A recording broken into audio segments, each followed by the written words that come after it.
Welcome to MTM. I'm Steve Swearingen. Today we're going to go over some maintenance recommendations for your trailer.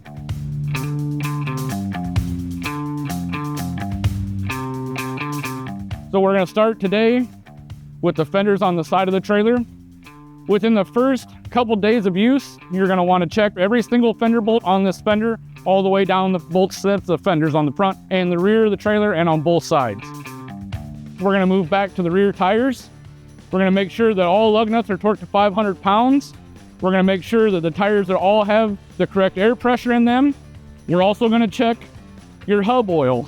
You're going to want to make sure that your hub oil always stays at the full mark. If you start to notice that this is going down, you're going to want to look at the back side of your tire. You're going to look for some oil splatter and wet brakes. Recommendation on greasing the trailers after pickup on this trailer will be 1 week.